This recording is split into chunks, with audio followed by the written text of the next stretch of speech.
Hi guys, Aslam Khan here to teach you bank account and the bank reconciliation statement, the chapter number 9 of grade 10. From chapter 1 to chapter 8, I have taught completely in my channel Commerce with Mac. Please go and watch those videos before you start with this chapter 9. And also please do not forget to subscribe my channel to learn with me more in future. What you need to have when you're starting this type of chapter, you need to have your textbook with you and also writing book when you're doing with me, because you're going to do the sum with me. So let's start guys, the bank reconciliation statement.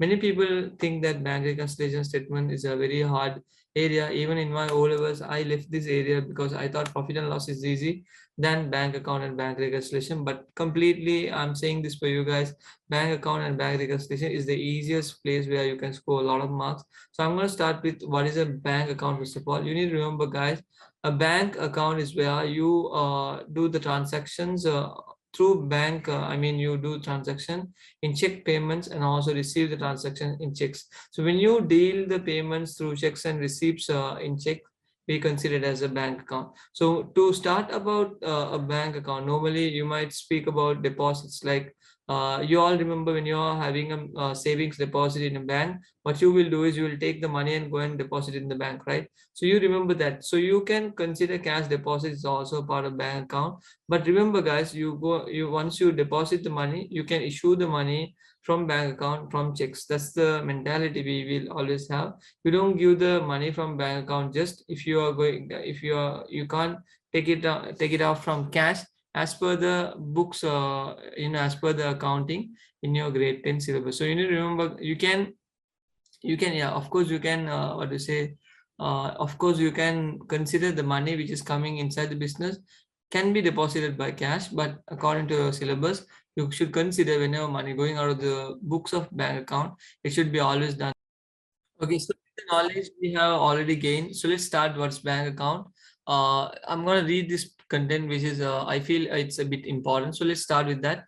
Most business like to conduct cash transactions conveniently and securely by opening a current account. The bank account and the cash book are considered as asset accounts. Therefore, when the transactions are carried out through the bank account, they should be recorded according to the double entry principle for assets. Before starting this guys, always you need to have the double entry principles properly in your head, what is going out, what is coming in, and where you should record. You should know these basic stuff when you are doing this type of adjustments. So I'm gonna remind you, bank account is where you're gonna you're gonna take current account transaction like checkbook transaction, and whenever you accept deposit, you can deposit, you can accept deposit in cash, but when you make payment, remember guys, it's always check transactions. So with the knowledge, I'm just gonna move on to the content. Deposit of cash in the bank. So you are going to take the cash and go and deposit in the bank. So remember guys, cash is an asset account, bank is also an asset account. So when you deposit the cash in the bank, cash account will become credited and you will go and deposit it in the bank account. Bank account will become debited because bank account is an asset account. Asset account is increasing, it will become debit. So this is more than enough because this can be tested in MCQs. So you need to know where to record, what will go up and what will go down is most necessary. So you don't want to read these things. Then we'll move on to the next part, guys. Deposits of checks received by the business. So when you when there's a check, normally remember guys, whatever the checks coming into the business, you take it to the cash account first of all. Then only you will go and deposit in the bank. Because when a person comes and gives a check, you are in the business and you are not in the bank already. So when someone comes and give a check, you need to consider that check is a part of money which you will receive as a bank account, and after that you will be, I mean, you need to receive it as a cash account. After that you need to go and deposit in the bank. Now see here, the same thing, like when you receive the cash account will become debit, the relevant account will become credit, right guys?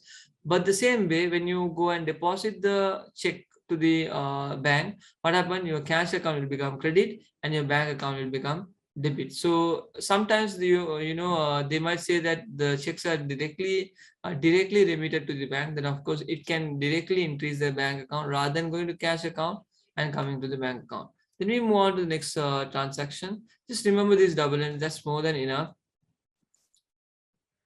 Yeah. So but they're saying something else. The third transaction, the check received from the sales amount of rupees 10,000 was deposited to the bank account immediately. So which means they are not taking it to the cash account. They directly deposited in the bank. Means your bank account will go up by 10,000 debit, and also your sales account will become credit 10,000. Remember, guys, as I said, always the check comes to the cash counter. So cash counter, from cash counter, it should go to the bank. And cash account will become credit, and bank account will become debit. So that's the basic thing you need to know. But sometimes the checks cannot be deposited directly to the bank. That time bank account will become debit, and the relevant account will become credit. So with that understanding, we are going to move on to the next part.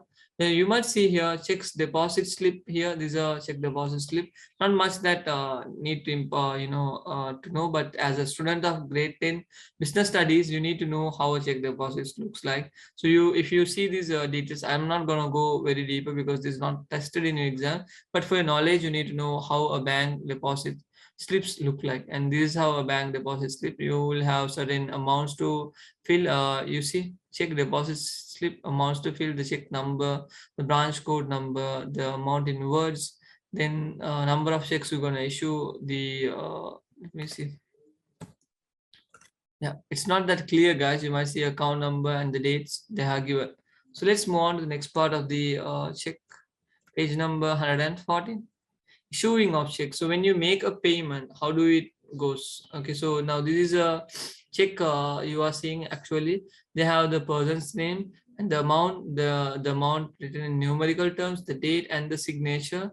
And this is what we say the barcode number. This is actually important to track the bank branch number, bank number, and also the check number. All these things are represented here. Again, not that sometimes they will go a bit deep, but that's the reason I'm just showing you what are the things you need to know.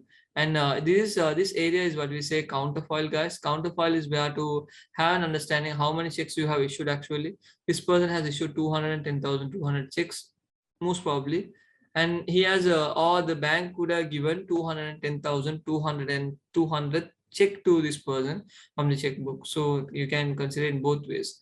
And if you see here, this is a person who has a whom he has given the name, what is the reason he has given. So all this he can write it and keep, and the date also can keep. So he will remember when this particular date comes, this day I need to put the money into the bank account. So knowing this is a very important thing. That's the reason counterfoil is maintained. Counterfoil is where this is what we say counterfoil. Counterfoil is maintained in order to remember that how much money you need to deposit in future. So with that knowledge, we move on how to issue a check, guys. So when you issue a check, you need to know the double entry, like your bank account will become credit and the relevant expense account will become debit. Again, to know these double entries, guys, you need to watch chapter 4, chapter 5, chapter 6 videos completely, then only you will understand this double entry, or else you will not understand. Because if bank account is making the payment, your money is going out.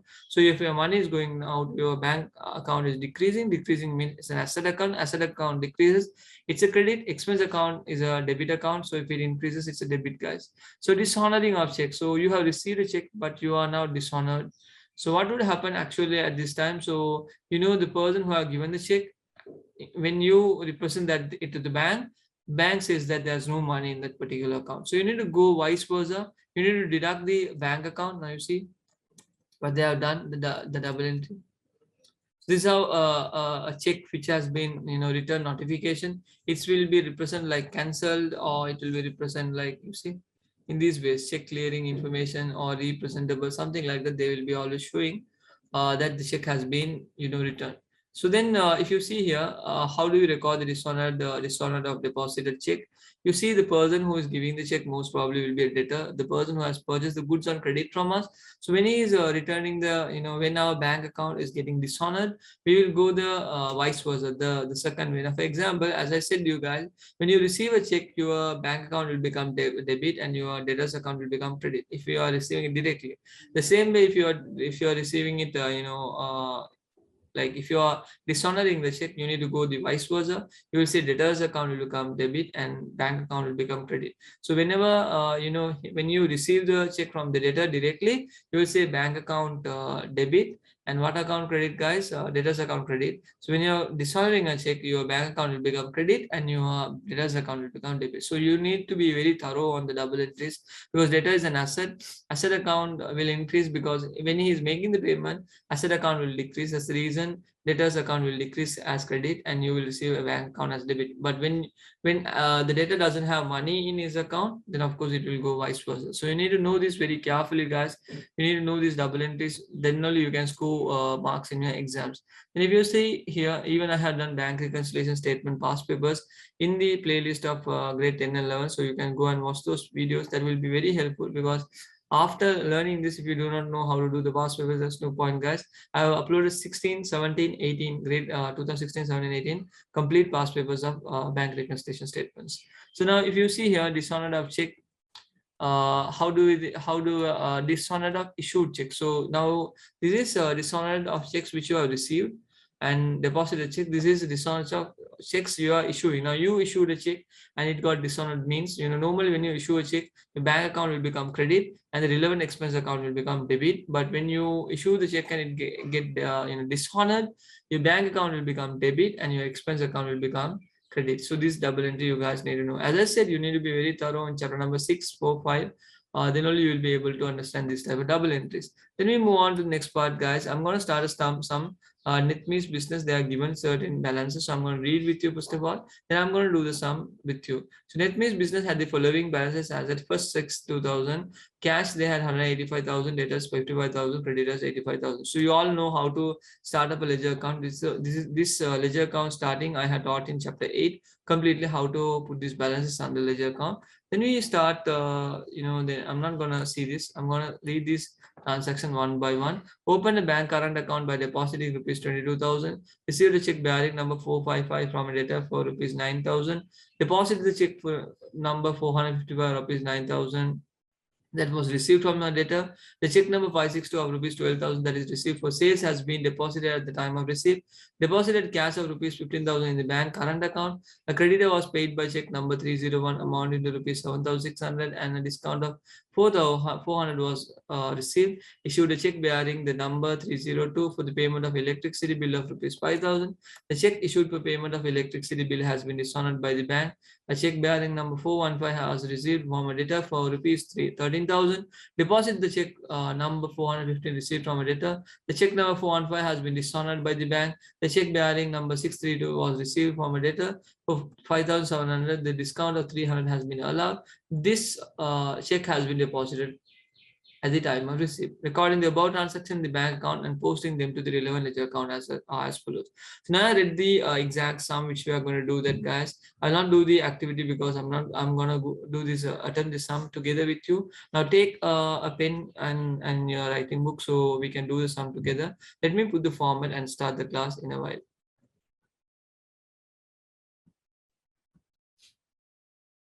Yes, now I have taken the format in my Excel sheet. So I'm going to share the Excel sheet with you. So you also need to take a similar format like that. You can see this format.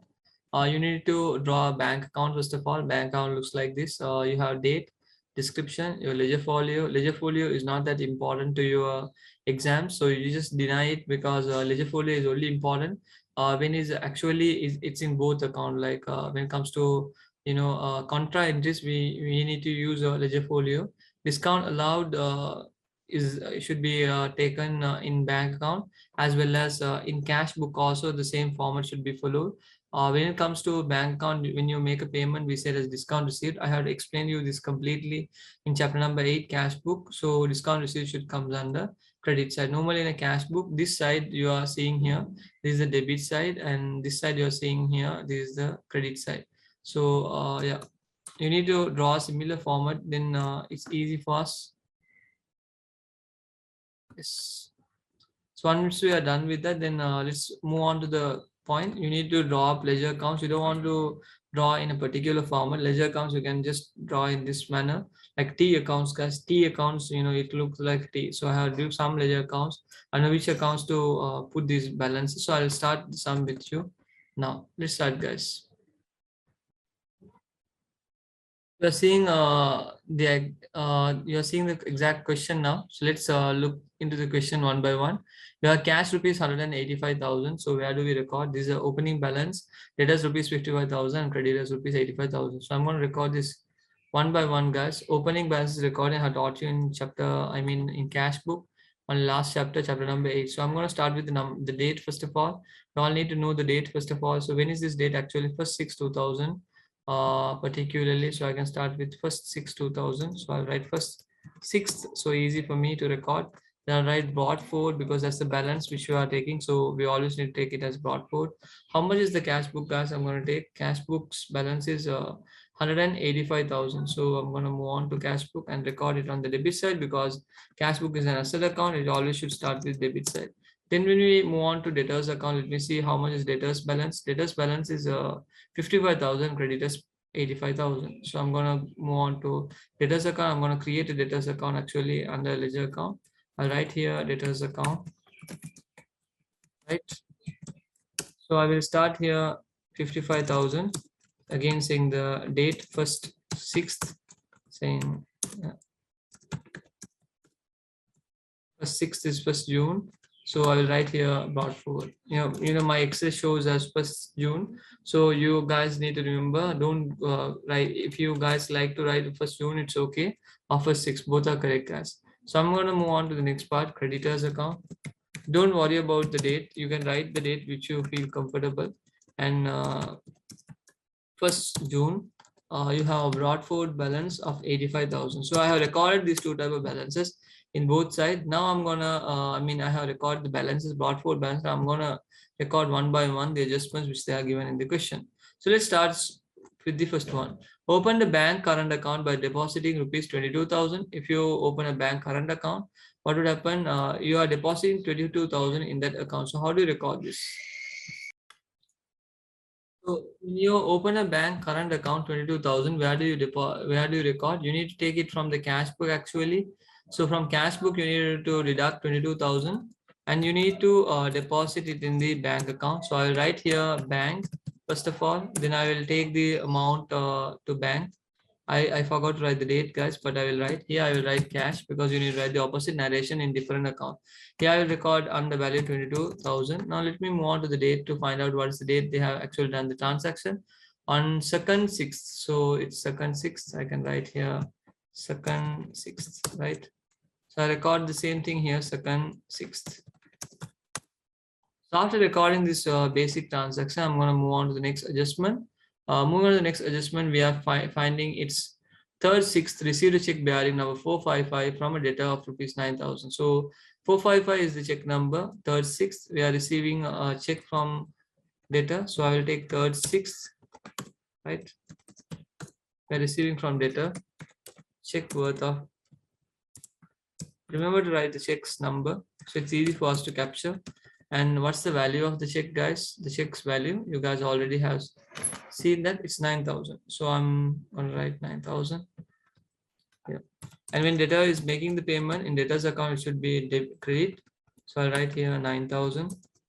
And again, when you remember for debtor's account, you will write here cash in between the check number. You can write, but it's not a must. In cash account, if you're representing, that's enough. In representing in one side it's enough, but I'm just going to represent both sides for your knowledge. Then I'm going to write the date, which is 3rd 6th. So I'm going to write here 3rd June. So yeah, so we are done with that particular transaction. I can write in that way also, guys, or even I can write the date like this. So whichever very comfortable for me. Okay. So then we move on to the next adjustment of the sum. So we are done recording the first cash transaction of debtors. Then we are moving on to the 4th 6th. Deposit the check rupees number 455 or rupees 9,000 that was received from a debtor. So how do you record this number 455 or rupees 9,000 that was received from a debtor under bank account? Now remember, we are depositing the check. So when you are depositing the check, guys, you need to remember first of all, whenever you are getting a check, you take it on the cash account. But whenever you are making the payment to, whenever you are depositing the check, you need to credit your bank cash account, and then you need to move on to bank account. I have made a small mistake. Actually, I should not take here the transaction. I should have taken here. So now the first entry I have recorded on the bank account, which is wrong. So I had taken it on the cash account, but now I'm going to move on to the date 4th 6th, right? So 4th 6th, I'm going to deposit in bank.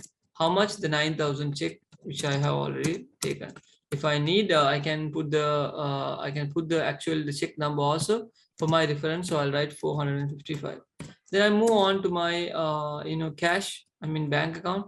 I'll write the date here, 4th 6th June. I'll write cash. I'm getting a cash value of actually 9,000,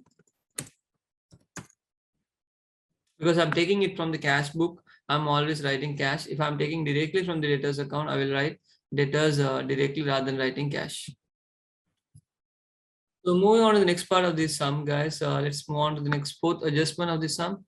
Adjustment number 486, the check number 562 of rupees 12,000 that is received for sales has been deposited at the time of receipt. You see this at the time of receipt means at the point of getting the check, but you are getting directly to the bank account. That's what we say at the time of receipt. So if you are getting it directly to the bank account, how do I record this? Easy. I'll take bank account debit. I will write here bank account debit directly rather than saying like cash book, rather than taking it under cash account. I'll write the date here, 8th 6th. I'll write here sales because it's a cash sales, guys. A check which has been received for the sales they have made. The sales account, I will take sales account. Sales account is an income account. So income account will always have the value on the credit side, right? The date 8th 6th. Then I will write here bank and I'll write here 12,000. So you see that it's that easy, guys. Then we move on to the next part. Adjustment number 5, right? Adjustment number 5 says that deposited cash of rupees 15,000 in the bank current account. So again, cash account should become credit, and what account will become debit? Bank account will become debit. But one thing I missed in this sum, guys, there's a actual balance of the check number 562. So I forgot to record that. You guys need to remember that whenever you have a sum, always try to record the names, like the check numbers. You need to be very careful in a recording. So it's easy for you to track you have recorded correctly or not. So I'll write here. Here I forgot to record 455. It's also checked, and here I forgot to record 512. So now I have record 562. So once recorded, now I can move on to the next adjustment, guys. Let me again just see the question. What is the adjustment I have missed? So adjustment number 12th, the date 12th 6th is saying that deposited cash of rupees 15,000 in the bank current account. So you're gonna credit your cash account and deposit the bank account. So I'm gonna write 12th 6th. I'm gonna deposit on the bank account. How much I'm going to deposit? 15,000. And on the bank account, I'm going to deposit, saying cash 12th 6th 15,000. Easy as that, guys. So then we move on to the next part of the sum. Yeah. A creditor was paid by check number 301 amounting to rupees 7,600 and a discount received was 400. So now they are paying directly by check. So bank account will become credit, creditor's account will become debit. That easy. But you need to remember there's something called discount received. So you need to put it under discount received column when you're making the payment. So when you make the payment in bank account, it will go 7,600 on the value. Discount is 400 and you are paying for creditor. So you write creditor here. And let me note down the date and the check number. Do you have a check number? Let me see that. So what is the check number? 301 and it's the date is 15/6. So I'm going to take 15/6, the date. Okay. 15/6. Then the check number is 301. Easy. Then I move on to my creditor's account. What have I done? My creditor's account always should start with credit side, guys, not debit side. So there's a small mistake in that. Then I have recorded here. Actually, I should record. Bank account. It's credit means creditor's account will become debit by 7,600, saying bank. And always remember to represent the checks number 301. And then you need to show discount received. I don't have space. I'll represent discount received in this small manner, guys. 400 I will record here. And don't forget to write the dates 15th, 6th, 15th, 6th, right? So, yeah, 6th, 15. I've taken the same date here also. We go on to the next adjustment, guys. It says 18/6. 18/6 issued a check bearing number 302 for the payment of electricity bill. So when you're issuing a check, you can directly deduct under bank account. So bank account will become credit. It's electricity, the purpose, and it's rupees 5,000 in value. So now you need to know the dates and also the check number when you're recording this, guys. That will help you for to record it correctly. So check number is 302. 2 is the actual yeah. So I'm going to take electricity 302 check number,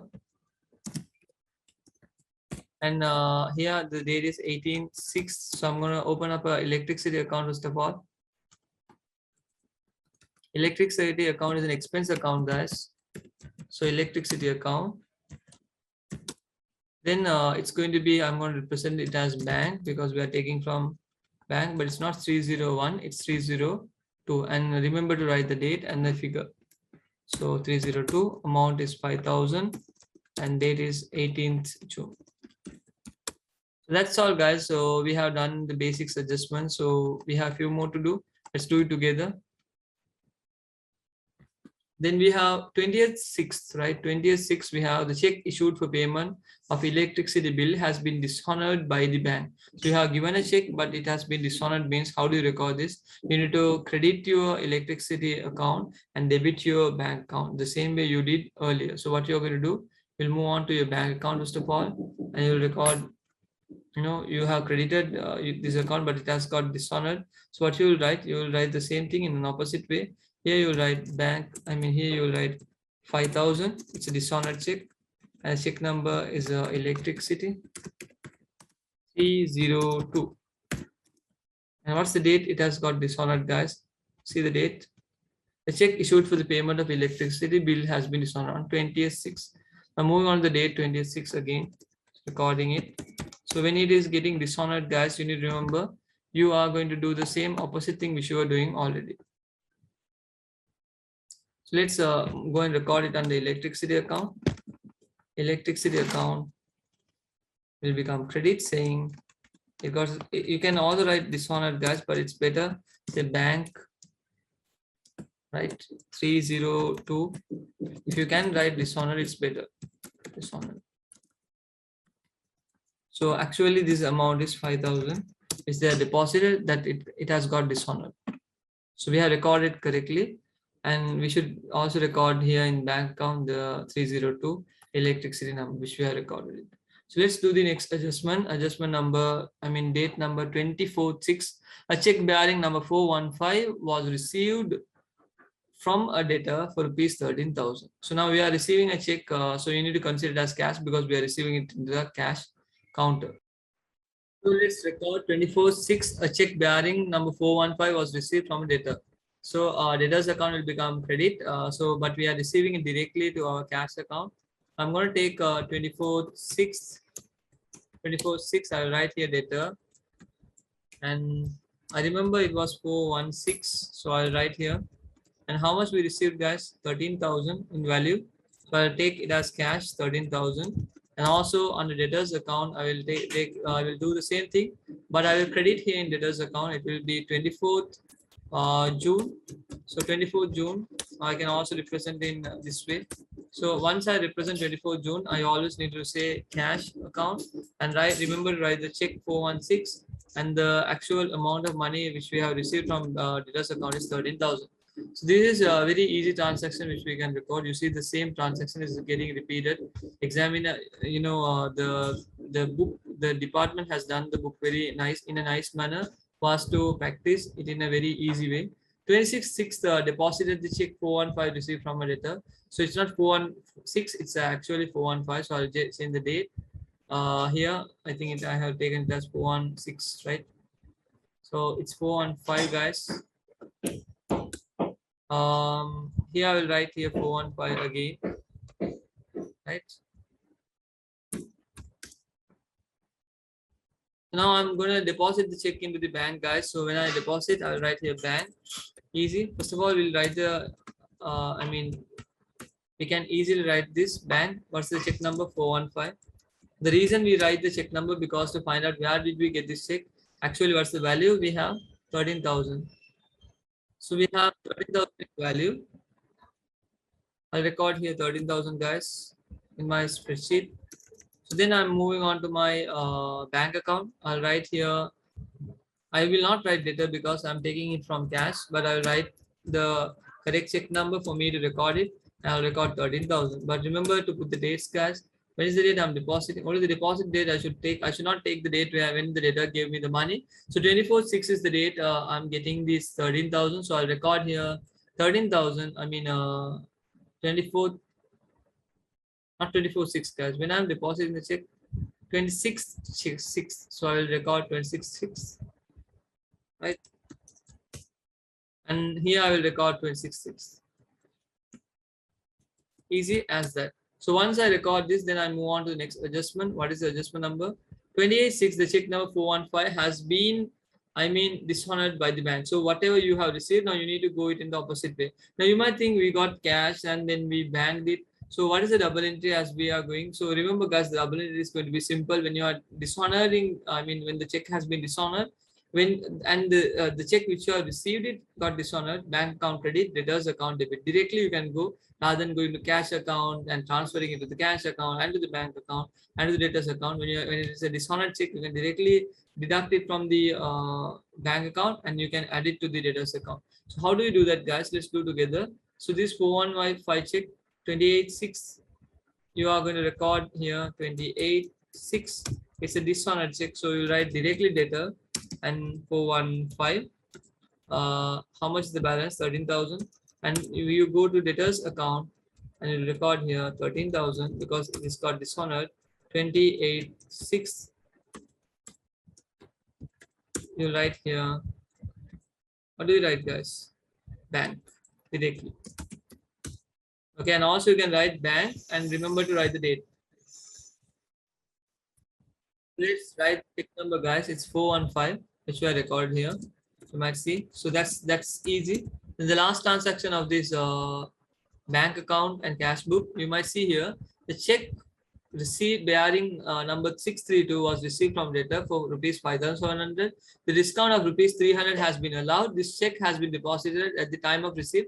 Again, it's time of receipt, so you need to directly take it into the bank account rather than taking it to cash account and transferring it to the bank account. So I'll take it into the bank account directly. It's check number 632 and the date is, yeah, it's 29/6. So I'll write here 29/6 and I will consider it as I'll consider, you need to understand, guys. So I'll record it, guys, as money which we are receiving from debtors directly. So I'll write here debtor. Remember to write the check number, guys. It's 362 if I'm not mistaken.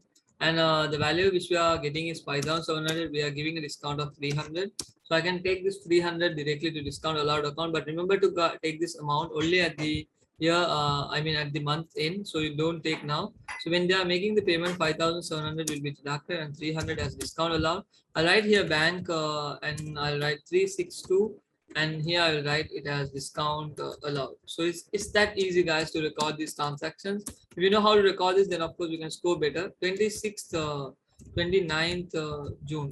So we can write 29th June in both sides. Now you know how to balance these accounts. I have already explained you how to balance these accounts in cash book. I'm not going to balance this account, guys. It's very easy. Take your debit side and see which side is the biggest. Here it should be you see 185,000 should be under the value column. So I hope you guys have understood this type of recording in this particular sum. The last but not you need to do in this particular transaction is to take the discount allowed total and also to take the discount received total. Do you see anything in cash book discount allowed, discount received? No. So I can take this is the month end balances. So I will take discount allowed 400 and discount allowed 300. But remember, guys, if you are going to balance the account, I'll teach you how to balance this also. To take, you need to make it a thick border. So the examiner knows that you have taken the total in value. So here you will bring the 400 directly and here you will bring the 300 directly. So you see the debit side value, you need to add all this debit side. When I add all this debit side, I will get a value of you can see here 81,700. So I'll record here 81,700, and then on the credit side, if I see the value, it's actually 25,600. So I will take 81,700 and deduct 21,600. If I'm not mistaken, it's 25,600. So 25,600 if I deduct, I get a carried down balance of 56,100. Always remember to bring 81,700 both sides, and then to write 56,100 as carried forward balance or carried down balance. As I took brought forward here, I will always take carried. I mean, there's no brought forward here, but I always take carried forward or carried down, whatever you like. But remember to take it as 30th 6 or 30th 6 is the better date because that's the month end. So right here 56,100. The same way you need to do the cash book also, guys. When you're adjusting, it's not that important in this particular sum. That's the reason I'm not doing it. Actually, you can attempt it. The mistake I did when I started, actually don't do this mistake. Creditor's account should be credit always. And also I have recorded the transaction correctly. If I have missed any transactions, guys, somewhere, please correct me because no one is perfect. Here you see the last, even the transaction number have missed it 632. It's not a problem until the value is correct, guys, even in exams. But always try to be concerned about the numbers which you are writing. 632. Examiner will not reduce marks because you wrote the check number in a wrong manner. He always needs you to focus on the check number. He's not saying that you need to focus a lot in the check number. It's better if you can have an idea on what check number you're recording. That will help you, not the examiner actually. So we recorded everything correctly, but now I'm gonna finish the account. Discount allowed and discount received I'm going to transfer in the month. Discount allowed is an expense account, so I'll write here 30th or 36 June 30th. I'm going to write this under bank. From bank I have transferred this. It is 400. Discount allowed I got 300, and discount received, how much I got, guys? I got discount received account. Always remember to put account, guys. Account. It's 400. Again, 30th June. Guys, that easy, guys, when recording these adjustments. You can you can transfer it from bank account. It's somewhat correct, but also you can say, you see there's a discount allowed, you have recorded in the debtors account. You can also say discount allowed is recorded and the debtors account means in debtors on discount allowed account you can write here debtors. That's also correct. So if you go with, even if you transfer the amount from bank, or if you say you're taking it from the relevant account, both are correct, guys. But I always say in my accounts, when I do my O levels, I always remember to write discount allowed. I always write here transferred from bank account. But also you can write directly the double entry. If you get confused to get this value, you can just say here bank rather than saying data, because you have taken the values on the month end from the bank account. But also you can represent, like if you see discount received is from creditor side, which we have got discount received. You can see here. So this 400 I have directly taken to the credit side of the discount received because it's an income account. That's also you can do. So you know how to balance the ledger account, which I'm not going to do in this. Look the chapter number 8 to have an overall idea, guys. I will teach you the next entire stuff about doing bank reconciliation statement on the next video. So please do not forget to subscribe my channel to learn with me more in future. Today we have learned how to record the transaction under a bank account. In next video I will be teaching you how to record all the transactions in the bank reconciliation statement, and what's the purpose of bank reconciliation statement will be explained detailedly on the next video, part 2 of chapter 9. See you guys. Have a nice day. Islam Khan, always there for you to help. Please try to comment on the comment section if you have any doubts to clarify, so I can help you. And also remember, guys, if you wanted to learn more videos with me, please comment those videos things in the comment section, so I can prepare on that. I need to finish this chapter grade 10 completely, then I'll be doing grade 11 in future soon as possible.